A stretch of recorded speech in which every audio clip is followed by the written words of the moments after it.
सिंधी शायरी जे अंदरि जेके ख़ूबसूरत नौजवान शाइर उभरी आया आहिनि उनमें पीज़ादे फैमिली जो चश्मो चिराग सिंधी ॿोलीअ जो निहायती ख़ूबसूरत शाइर ख़ासि तौर ते नज़्म जो निहायती सुहिणो शाइर अमर पीरज़ादो बि अॼु असांजो महिमान आहे।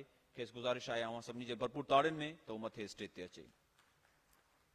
ॼाणो था त अॼोको हीउ जेको असांजो सेशन आहे हमसर सिंधी शाइरी ते असांखे ॻाल्हाइणो आहे। सभ खां अवल आउं चाहींदुसि त असां शुरूआत कयूं अमर पीरज़ादे खां। अमर पीरज़ादो जेको सिंधी ॿोली जो निहायती ख़ूबसूरत शाइर आहे, पाण नज़्म जो तमामु सुहिणो शाइर आहे। इन जे करे मां ख़ासि नज़्म जे हवाले सां ई सवाल कंदुसि त ख़ासि तौर ते जेको आज़ादु नज़्म आहे या नसरी नज़्म आहे, मां त ज़ाती तौर ते उनखे हिकिड़ी ॾुखी सिन्फ़ सम्झां थो, पर अमर मां तव्हां खां इहो पुछणु चाहींदुसि त छा जेको हिन वक़्तु सिंधी में हमसर दौर में जेका शाइरी सर्जे थी ऐं नौजवान जेके नसरी नज़्म लिखनि था या आज़ादु नज़्म लिखनि था, त उहो कहिड़े पद कहिड़े पैमाने ते बीठो आहे, उन मां तव्हां केतिरो मुतमइन आहियो? महिरबानी रिज़वान गुल, महिरबानी आर्ट्स काउंसिल। रिज़वान सिंधी शाइरीअ जे हवाले सां इहो चयो थो वञे त सिंध में शाइर तमामु घणा थी विया आहिनि। के माण्हू चवंदा आहिनि त एतिरी शाइरी छो थी थिए, ईअं उहे हिकिड़ो उल्को ज़ाहिर कंदा आहिनि। जॾहिं त मां हिनखे हिकिड़ी पॉज़िटिव शइ थो सम्झां त घणी शाइरी थियणु इल्म जो वाधारो आहे, सिंधी अदब जो वाधारो आहे। जेतिरा किताब था छपजनि उन सां सिंध जी अदब जी हिकिड़ी तरक़ी ऐं तरवीज थी थिए त ऐं जेतिरी घणी शाइरी थींदी ओतिरी छंड जी छाण जी जॾहिं उहा शाइरी फिल्टर थी त उन मां चूंड शाइरी करण जो बि असांखे सुठी सिलेक्शन मिली सघंदी। मसइलो इहो आहे त असां वटि जेको आहे उहा हिकिड़ी माना एनालिसिस नथी थिए, या जीअं मां चवंदो आहियां त ॾिया ॾिया लाट सां जेको किताबु आयो उहो अयाज़ गुल ऐं अदल सुमरे जी टहीअ खां पोइ असांखे हिकिड़ा शाइर मिलिया 10-12 शाइर, जंहिंमें हसन दर्स हो, जंहिंमें अयाज़ जानी हो, जंहिंमें अमर सिंधु, हसन मुश्तबा, बख़्शण मेहराणवी, खोड़ सारा अहिड़ा शाइर आहे जेके जिन जी ॼण त हिकिड़ी नुमाइंदगी थी त हे हिन दौर जा रिप्रेज़ेंटेटिव शाइर आहिनि। पर उन खां पोइ इहो 90 जे ॾहाके खां पोइ असां 2021 में वेठा आहियूं। उन खां पोइ अहिड़ो को किताबु न आयो आहे जंहिंसां सिंधी शाइरीअ जी एनालिसिस थी सघे। ऐं उन खां पोइ बि तमामु घणा शाइर, जीअं तव्हां रुबीना बुड़ो आहे, रुखसाना प्रीत आहे, या असां सभु अची था वञूं, उहा टही अञा ताईं ईअं रिप्रेज़ेंटेट न आहे थी जंहिंजी शेख हयाज़ जे लेवल जो को शाइर जीअं इमदाद हुसैनी हिन वक़्तु आहे त उहो एनालिसिस करे। त हिकिड़ो त मुंहिंजो इहो आहे त अहिड़ो का तहक़ीक़ थियणु घुरिजे, उन खां पोइ असां सिंधी शाइरीअ मां मुतमइन थींदासीं। जेको तव्हांजो सुवालु आहे नज़्म जे हवाले सां, त नज़्म में तव्हां ॾिसो त नज़्म पाबंद नज़्म थो थिए, आज़ादु नज़्म थो थिए ऐं नसरी नज़्म थो थिए। उन्हनि जा फॉर्मेट्स चेंज आहिनि। ऐं हिन वक़्तु सिंधी शाइरीअ में हिननि टिनी सिन्फ़ुनि ते शाइरी थी रही आहे। उहो नसरी नज़्म हुजे, आज़ादु नज़्म हुजे ऐं पाबंद नज़्म, ऐं तमामु सुठी ऐं भरपूर थी रही आहे। त ऐं उन हिसाब सां जेको ब्लैंक वर्स जंहिंखे असां चऊं था नसरी नज़्म, उहो माना जीअं चइबो आहे न अंग्रेज़ी इंटरनेशनल ॿोली आहे, ईअं नसरी नज़्म इंटरनेशनल सिन्फ़ आहे जंहिंखे तव्हां कंहिं बि ॿोलीअ में आसानीअ सां तर्जुमो करे था सघो। न त पाबंद सिन्फ़ जेका आहे उनखे तर्जुमो करण लाइ उहे लवाज़मात ॾुखिया आहिनि। त नसरी नज़्म जेको आहे हिन वक़्तु इंटरनेशनल सिन्फ़ आहे ऐं उन में सिंध में तमामु सुठा तजुर्बा थी रहिया आहिनि। हिनखे ख़्याले जी शाइरी थो चइजे। आज़ादु नज़्म में असां वटि शेख हयाज़ जा आज़ादु नज़्म आहिनि ऐं उहो तरन्नुम उहो बि असां वटि मौजूदु आहे। त मां सम्झां थो सिंध में नसरी नज़्म हुजे या गज़ल हुजे ऐं त शाइरी तमामु सुठी थी रही आहे।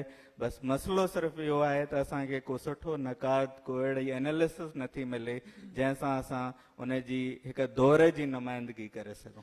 जो इहो वञे थो त जेको नसरी नज़्म पासे वञे थो नौजवान ख़ासि तौर ते, उहो असल में पाबंदियुनि खां जेके शाइरी जी रिवायती पाबंदियूं आहिनि, वज़न भर जूं या जेके ॿिया मुख़्तलिफ़ लवाज़मात आहिनि, उन्हनि खां असल में फ़रारियत चाहे थो। इहो इन ॻाल्हि में केतिरी हक़ीक़त आहे?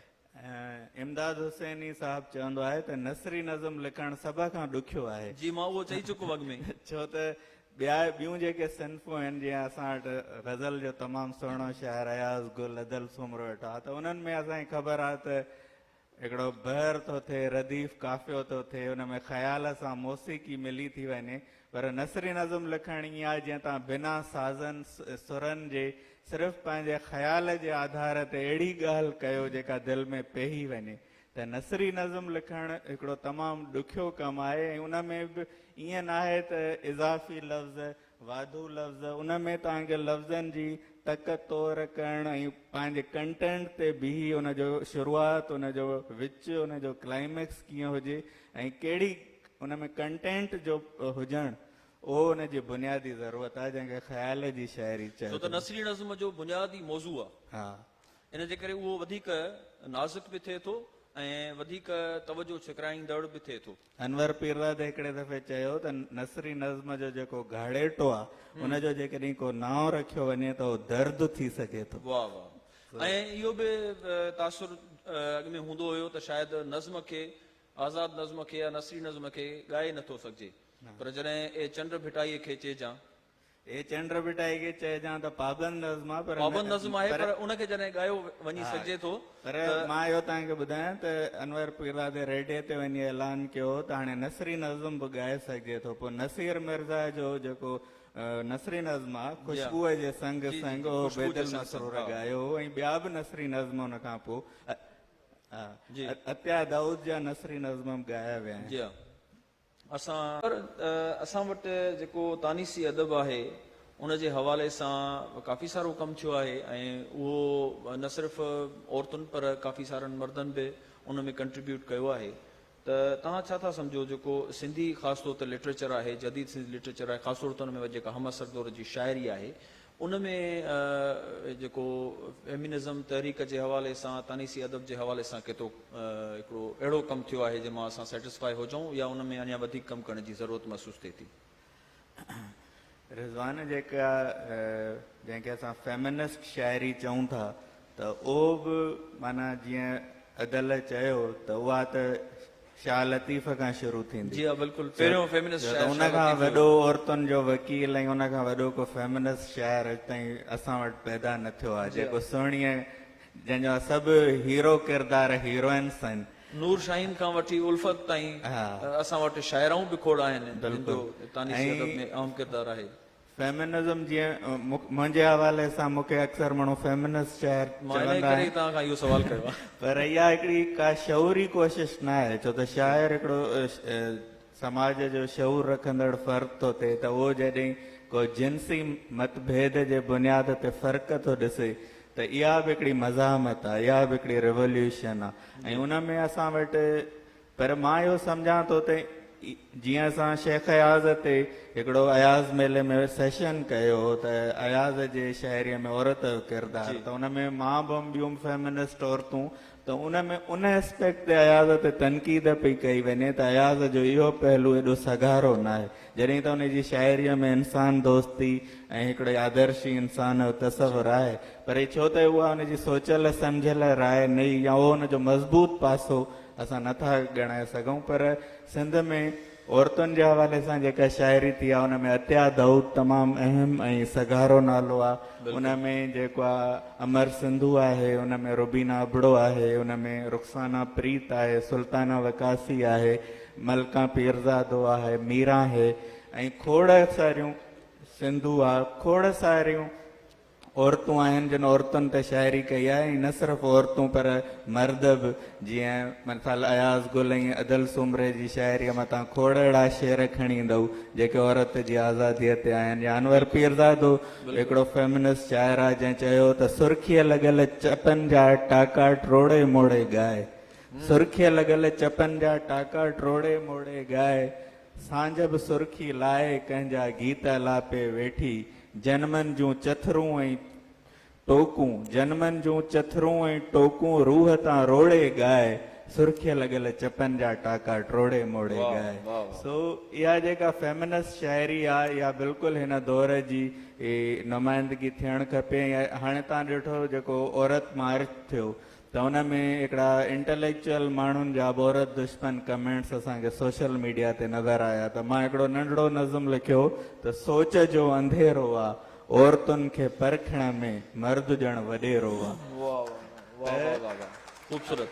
त असांखे पंहिंजे रवैयनि में तरक़ी पसंद न सिर्फ़ु पंहिंजे लिखणनि में पंहिंजे रवैयनि में ऐं जॾहिं असां सोशल मीडिया ते या ज़ाती ज़िंदगीअ में ॻाल्हायूं था त इहो असांखे सभु करिणो पवंदो। हिकिड़ो ऐं वरी असां वटि हिकिड़ा शौक़ीन फेमिनिस्ट बि थियनि था जेके बज़ाहिर अंदर में आहिनि न। पोइ हुन ते मां हिकिड़ो नज़म लिखियो त जॾहिं तूं औरत जे पोरे खे साराई पर हुनजी ज़हानत खां लवाई। जॾहिं ख़राब मर्द ऐं ख़राब औरत मां औरत तो लाइ वधीक ख़राब हुजे। जॾहिं रोशन ख़याली तुंहिंजे घर खां परे हुजे।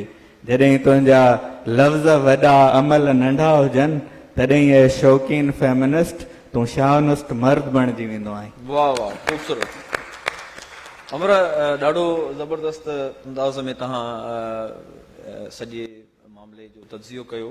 ऐं छो त मां सुवाल हिकिड़ो अमर खां कयो हो उन ई सिलसिले जो हिकिड़ो नज़्म आहे जेको उनजी धीउ जे नाले आहे उहो मां खेसि चवंदुसि त ॿुधाए उन खां पोइ असां हलंदासीं सवालनि ॾे। ही नज़्म आहे जेको मां पंहिंजी धीउ ते लिखियो हो। उनवान आहे धीउ सां वचन। नाज़ुक ही आज़ाद नज़्म आहे जीअं असां नज़्म जी ॻाल्हि कई। नाज़ुक नंढड़े हथ सां मुंहिंजी आङुर पकड़े मुंहिंजी अभम धीउ ॾिसे थी मूंखे। नाज़ुक नंढड़े हथ सां मुंहिंजी आङुर पकड़े मुंहिंजी अभम धीउ ॾिसे थी मूंखे। ॼण त चवे थी अखियुनि सां बाबा तुंहिंजी आङुर पकड़े पंहिंजे पेरनि ते बीहंदसि मां। मूंखे एॾो प्यार ॾिजां जेॾो पुट खे ॾींदो आहीं। मुंहिंजे खामियुनि ते बि पुट जे खामियुनि वांगुरु टहक ॾिजां तूं बाबा। बाबा मुंहिंजो दोस्त जां तूं। मुंहिंजा राज़ बि ॿुधजां बाबा पंहिंजा राज़ बि मूंसां सलजां। मूंखे सा आज़ादी घुर्जे जेका तुंहिंजे लाइ रहे थी। मूंखे सा आज़ादी घुर्जे जेका तुंहिंजे लाइ रहे थी। मुंहिंजा ख़्याल बि दूर उॾामण था चाहिनि पोइ कंहिं बि शिकारीअ जेड जेखां तूं न उॾामण खां झलजां। मूंखे पंहिंजी राय ॾिजां पर मूं ते पंहिंजी राय न मढ़जां। मूंखे पंहिंजी राय ॾिजां पर मूं ते पंहिंजी राय न मढ़जां। तुंहिंजे लफ़्ज़नि खां वधि बाबा मां तुंहिंजे अमलनि मां सिखंदसि।